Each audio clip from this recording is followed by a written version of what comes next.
Good morning. Happy Monday. Getting ready to go live everywhere. Good to see you guys. Say hi if you're watching me on YouTube. I think those of you who are watching live right now are on YouTube. I'm going live on Facebook, going live on Instagram. Yay.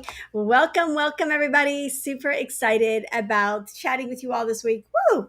Um, I feel like the comment section is going to be extra blurry. I cannot see the screen, but I'm going to back up so that you guys can see the big picture here. And I cannot wait to talk about style mistakes. We're kicking off Style Mistakes Week this week. And so I'm going to be talking about some of the things that trip us up, all of us. This isn't a judgment, it's just things to think about that can help you improve your style. So welcome. Nice to see you guys. Okay, so couple of quick housekeeping things. First of all, I have my next master class in a couple of hours at 11 a.m. Eastern time today. So 2 hours from now, you will not want to miss that. The link is everywhere. Join us for that. And if you can't be there live, you will get the replay if you sign up. Also tomorrow I've got a video on style traps, and I'm gonna be sharing all of these ideas this week. So welcome, good to see everybody. Okay, let's talk about style mistakes that we may all be making, and that I hear about. Some of these have come from directly from the comments section on YouTube, where people ask questions, and I'm like, I think that maybe if they looked at it a little differently, this would be a little bit clearer for them. So the first thing I want to talk about is assuming that everything that you had that was classic is still a classic. So I talk about this all the time. We can't build a fabulous modern wardrobe on an old or dated foundation. So if you're working with classics that are 20, 25 years old, very few items are really classics. And I did a video on the 9 timeless classics, like a pair of black cigarette pants, or black, very simple or dark neutral straight leg pants, a cashmere turtleneck, a trench coat. Most of the things that we consider classics are things that can be date stamped within a 5 to 10 year window. And so if we're wearing a classic blazer from the 80s or the 90s, it is not going to look classic in the 2020s. So I feel like when a lot of times I'll see people put together outfits and be like, oh, this is a classic, and putting it together, and then complaining about the effect. And the reason that your outfit may not be coming together is because a couple of the pieces in the outfit are dated, even if they seem classic. Just because it's neutral and solid and relatively simple doesn't mean, unfortunately, that it is still in style. So if we want pieces that are truly timeless, watch that timeless pieces video, because there are pieces out there that you could have bought 30 years ago and no, it would make absolutely no difference. They are still the same, but those are few and far between. And a lot of the things that we think are classic, like for example, one thing that goes out of style, in and out of style a lot on jackets, is those collars, like a mandarin collar on a jacket. Those collars go in and out of style. So they'll be having a moment for a season or two, and then they're out of style, and then they're back in style, and they're out of style. There are a lot of details like that that can really date an item. So if you really want to build your wardrobe on classics, then really lean into investing in some nicer classics that are not going to date your outfits. Okay, the next thing I want to talk about is kind of the flip side, and it's feeling like trends are irrelevant. I kind of feel like trends become more important as we get older, not less important. And let me make a case for why I feel like trends are more important. The thing that can happen as we get older is that our style can look a little stuck or stiff or dated. And one of the ways to counteract that is to buy something new. But it doesn't mean that we're going to hop on to every trend that comes up. I was just watching a really crazy Gautier Spring 2026 runway show, and I was like, oh, I will not be wearing any of that stuff. I'm not talking about taking a look directly off the runway and trying to translate that into real life. Runway is theater. It's not actually like wearable clothes. No, the mandarin collars are not in style right now. Okay, so great question. So I'm not talking about taking things directly off the runway. I am talking about looking at some of your favorite stores and kind of seeing what the overarching themes are for the season and asking yourself which of those themes resonates with you, which of those themes do you love and do you respond to, and can you see bringing into your wardrobe, and can you see wearing a lot. I skip a ton of trends in my own wardrobe because I have a specific style, and I would encourage you to also really focus on your specific style and on the things that you love, and find an update or two every season that aligns with who you are. So for example, there's a lot of menswear tailoring and like what I call man shoes, like derby shoes and loafers and other types of shoes in stores this season. I'm not buying those because that's not my personal style. They look fabulous on other people. They're a major trend, and it's a trend I'm choosing to skip. But updating your wardrobe seasonally here and there with pieces that feel like you is so critical. Thank you. Oh, thank you. These are from one of my favorite brands, Mignon Gavagan. I think these are called their Reina earrings. I love them. It's one of my favorite statement jewelry brands. Okay, the next thing I want to talk about is that thinking modern style doesn't matter. And I get pushback on this all the time. And I'm going to give you, once again, if you want to know whether you align with me, whether I'm your person, I'm going to break down what I think is really, really important in style. I think every single thing that you buy, every single outfit that you wear should hit these three boxes. You should love it. You should love it. You should love it. It should love you back, and it should be modern.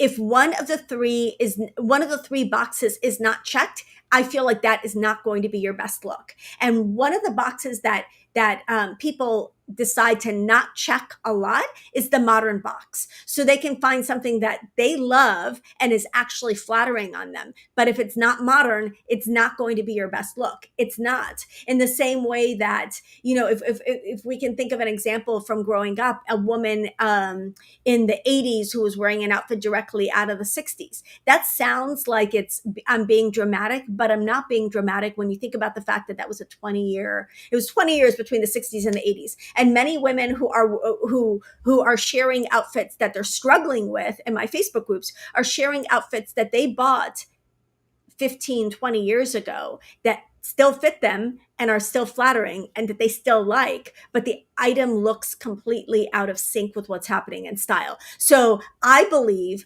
being modern matters. I believe that it's important to look fresh and relevant with what's happening in society. That, again, does not mean that we're hopping on every trend, but it does mean that our clothes look like they're within the same 5-year to 10-year time frame that we're in, right? So that's a key tenet of everything that I talk about. And I feel like current silhouettes and styling signal that you're paying attention to what's happening in style. And also, it's just like a reset for how we feel about ourselves. We feel fresh, we feel modern, we feel like our style is still relevant. I think that is so much more important as we get older.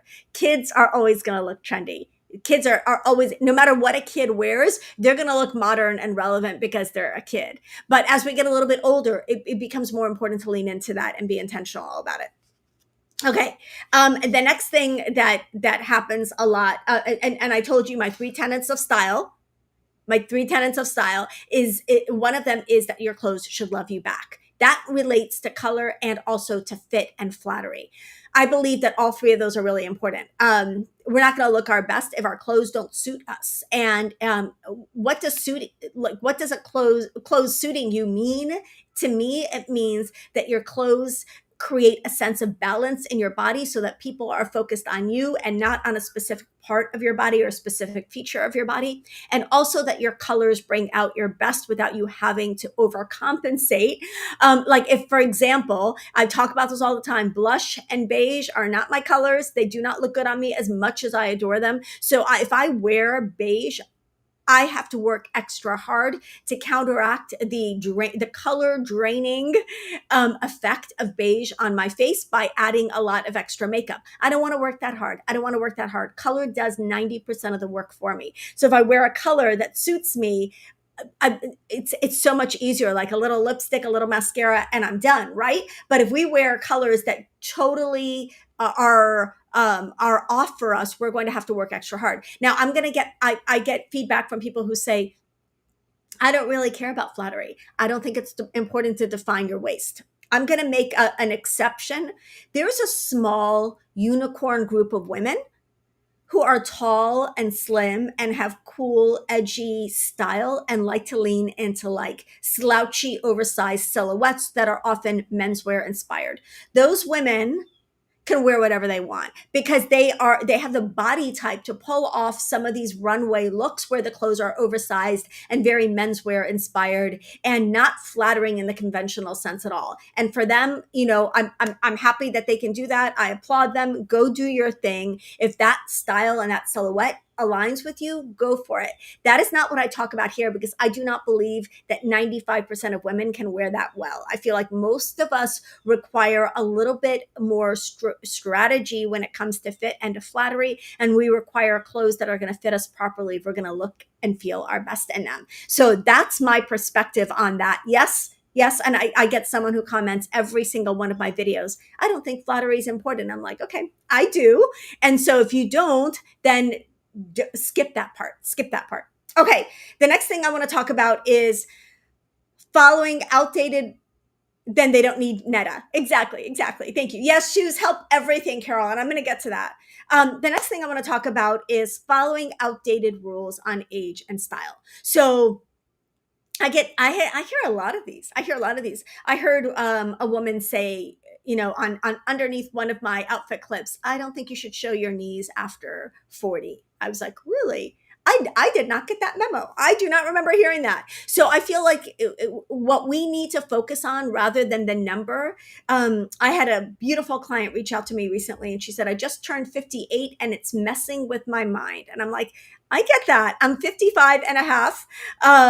And I get that. Like there's an idea of what that number means. And then we look at ourselves and we're like, wait. How do I make this work? Because none of us actually ever expected to, like, when I think of 55, it's not a number that seems relatable to me. I'm not going to feel any more ready for my age at 65 or at 75. Like, it's just always going to be like, wait, what? How am I here? So there can be that disconnect. What I would encourage you to do is to be as objective as possible. And if you can't be objective with yourself, I would love to help you as your stylist, but be as objective as possible about what you look like and what your energy gives off. So it's not about the number because no one knows the number unless you advertise it like I just did. Nobody knows the number. Nobody knows your age and nobody knows your size. So those two numbers are irrelevant. And those two numbers are numbers that we all live under the cloud of those two numbers. This is my age. This is my size. I'm letting that completely dictate how I feel about what I should wear and what I should not wear, what I should be able to wear, what is permissible for me to wear. I'm going to say that instead of focusing on those numbers, focus on what looks harmonious with you. And harmony has so much to do with fit and with flattery and with color, but also with clothes looking like they suit you. They're not going to suit you if they look like you're trying to wear a teenager's clothes. It's also not going to suit you if it looks like you're trying to wear matronly clothes. So you want your clothes to look like they belong on you, and so choosing styles and cuts and everything that flatter what you actually look like are going to be really, really important. And so the reason sometimes we're thrown off by someone trying so hard to look so young is that those clothes are not harmonious with them.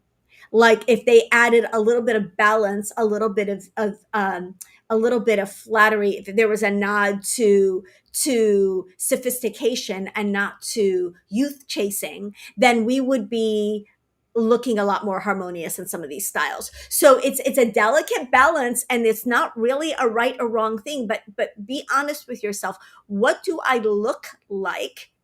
And how can I dress to bring out the best in what I look like? It is not no sleeveless styles after 40, no knees showing after 50, hair cut promptly at 59 and 364 days because no long hair after 60. Like, it's not that. It's not that. It's what harmonizes with what I look like.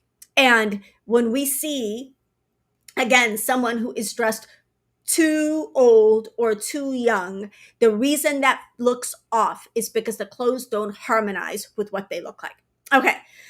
The next thing I want to talk about is over or under accessorizing. This is a big one. This is a big one. I think that a lot of women fall in one of two camps. They're the, I earrings are my afterthought camp, or the how much can I get away with wearing this outfit camp. So it's easy to neglect accessories, and some women tend to think of them as an afterthought, and they wear the same delicate little pieces, the same special pieces all the time. I don't think that there's anything wrong with, obviously, with having sentimental pieces and special pieces that you rotate and that you wear a lot. But what I will say is that you may be neglecting a key tool in outfits, which is jewelry and accessories. So if you're under accessorizing, you're just missing a strategy or missing a piece that could really transform all of your outfits. Like, now that statement accessories are coming back, I'm like remembering how much fun they were to play with and how much they added to a simple outfit. I'm wearing a simple cobalt blue sweater dress here, and short sleeve sweater dress, and I felt like the earrings added so much. So you're missing an opportunity to add impact to your outfits if you're under accessorizing. If you're over accessorizing, however, that's the area I worry about the most, because over accessorizing can look like you're wearing your entire jewelry box at the same time, and is definitely a dated look. Now, even with the return of statement jewelry, like, look at the way brands and contemporary brands and contemporary websites are styling statement jewelry on their sites. It's not like 12 pieces of statement jewelry. It's a couple of pieces. And the pieces look modern and sculptural and different and cool and unique. And so just lean into maybe that rule of creating balance with your jewelry rather than wearing everything all at one time. And I am going to say that jewelry is one of the key things that can date your looks. So look around and kind of pay attention to what the jewelry trends are right now. I talk about them all the time. We're seeing minimal sculptural but large scale pieces, and we are seeing some beaded pieces and some colorful pieces, but they look very different than they did a few years ago. So be careful about bringing out some of the old costume jewelry, and instead consider getting a couple of new updated accessories for the season. They will transform everything you wear. Truly. I bought a couple of new pieces this year, and I'm like, I like all my clothes better. Okay. Next, I'm going to talk about avoiding tailoring because you think it's extra. I hate tailoring. I hate going to the tailor. I hate it. I go like every week, every other week, because I'm 5'2" and because things are long on me. So I don't enjoy it any more than you do. And I hate to tell you this. I wish there was a way around it.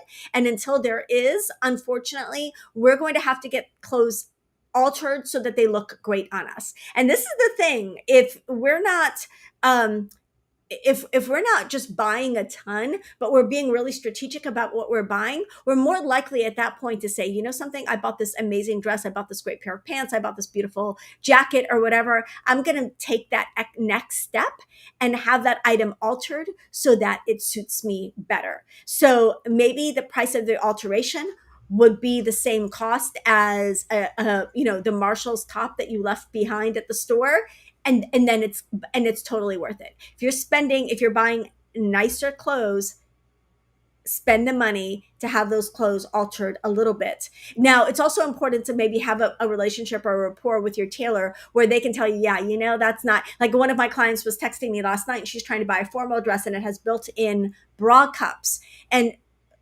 that could be a big alteration. So we decided that since it was easy for her to buy and return the dress, she was going to take it to her tailor and ask her tailor what is involved in adjusting this detail on the dress. So have a relationship with your tailor where you learn, hems are inexpensive and relatively easy.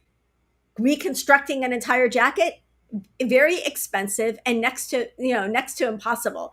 So good morning, good to see you guys.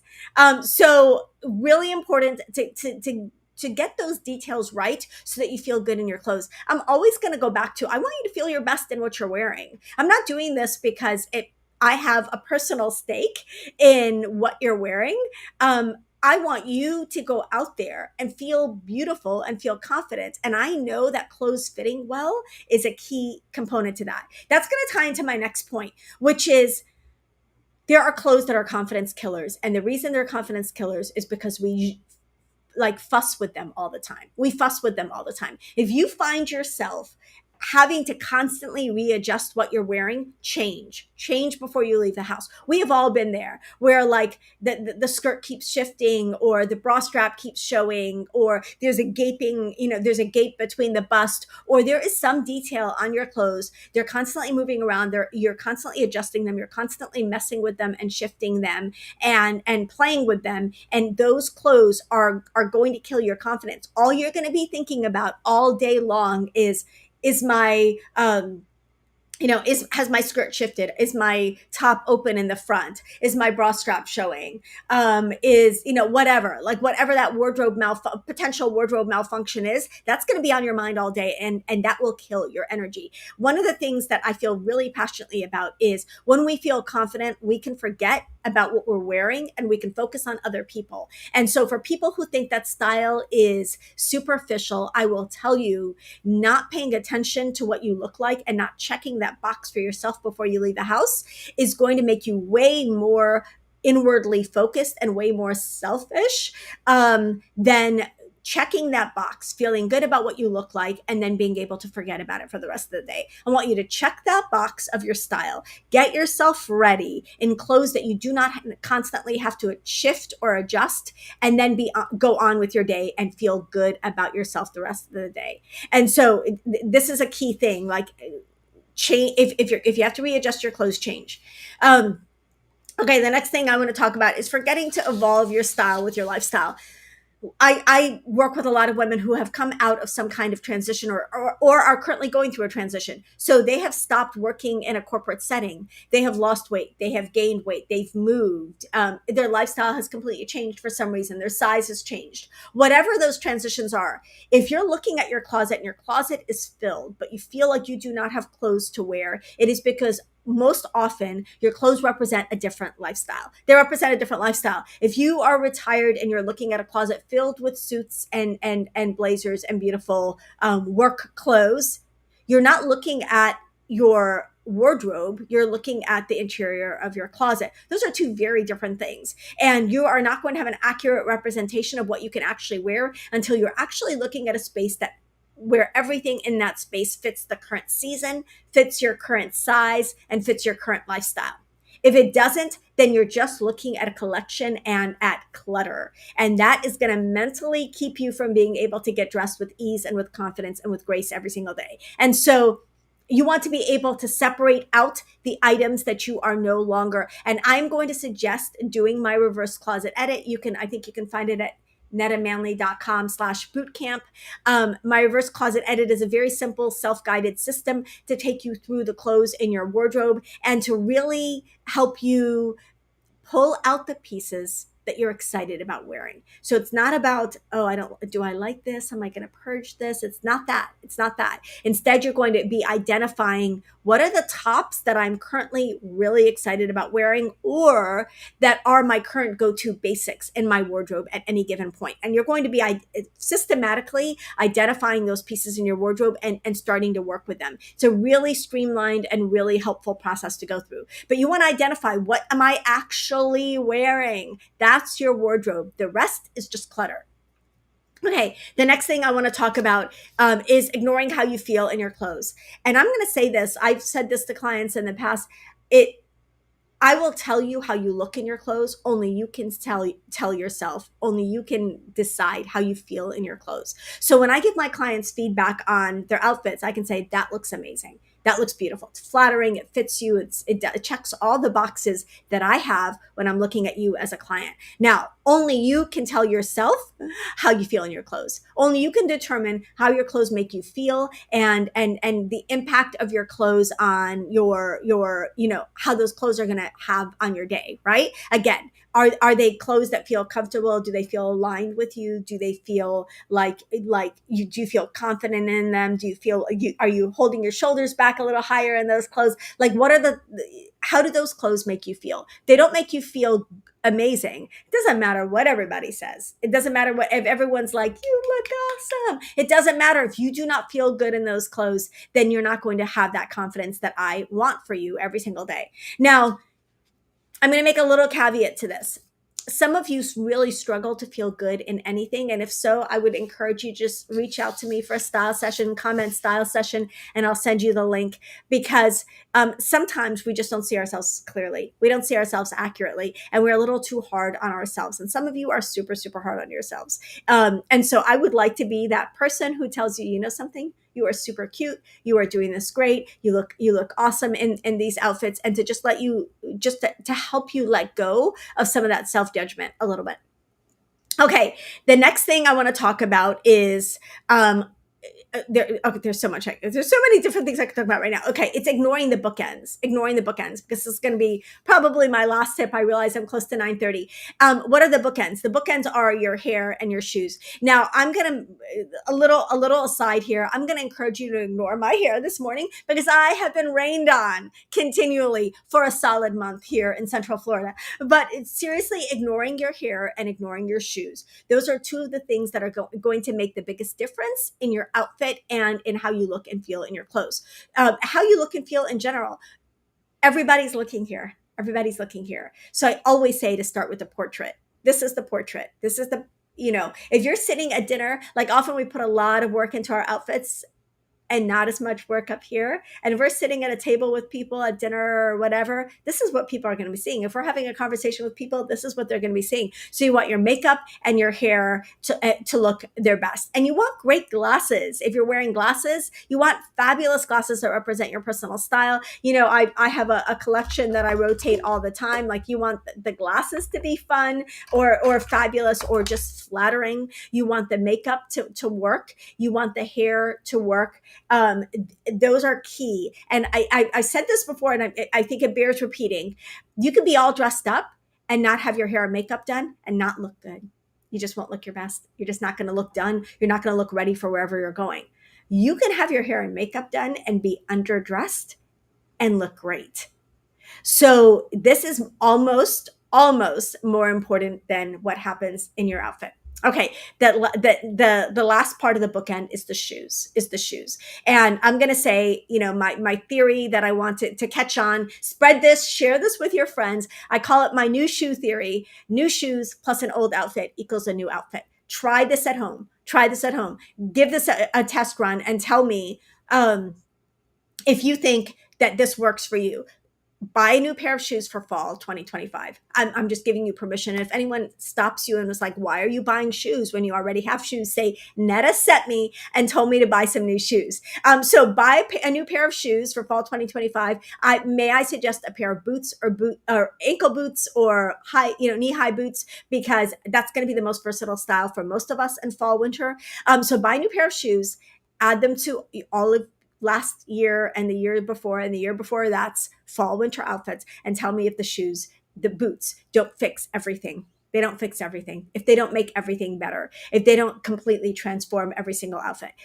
Seriously, old outfit plus new shoes equals new outfit. So really focus on the shoes. If you can only update one thing every season, make it your shoes.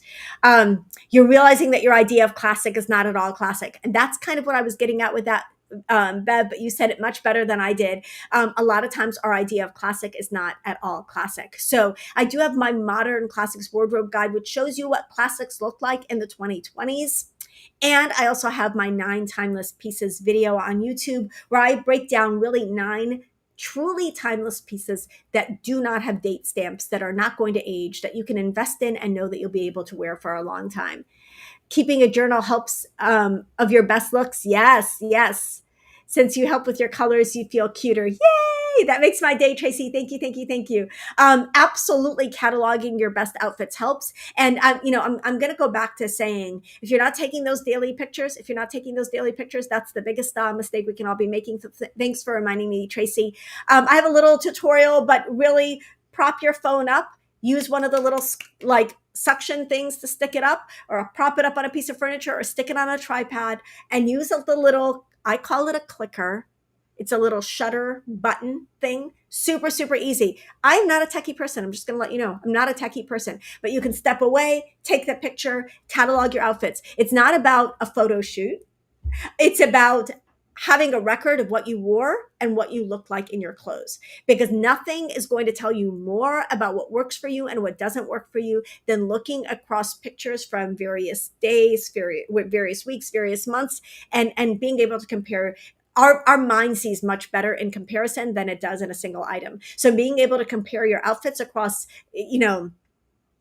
being able to compare different outfits is going to be much more helpful in understanding what works for you and what doesn't work for you than just looking at one picture of one outfit. So thanks for reminding me of that, Tracy. The last style mistake you may be making is that you're not taking those daily pictures. I would encourage you to do them. You do not have to share them unless you want to, but take them for yourself. You're going to be cataloging your best outfits. You're going to be identifying the outfits you don't love so much. You're going to get more clarity on your style than any single other action that you can do. And it only takes a minute. Work it into your morning routine and just take a picture. So love you guys so much. I hope that this was helpful. Of course, also you can take a mirror selfie. Did not comment on that when we were talking about taking a picture. Take a mirror selfie, take a picture with a clicker. Just take that picture every single day. Thank you, thank you, thank you. So Beverly said the Style Confidence Club also allows you to get confirmation on how an outfit looks. Absolutely. I feel like the feedback loop is missing for a lot of women, and that's why I created my Style Confidence Club. It's super affordable, and the reason that women are often still questioning their outfits or questioning their choices is because they're not getting that feedback on what works and what doesn't. And so it's a small group where I give feedback on your outfits and give you insight into what works and what doesn't work. And I think that that's really a key that's missing from a lot of people.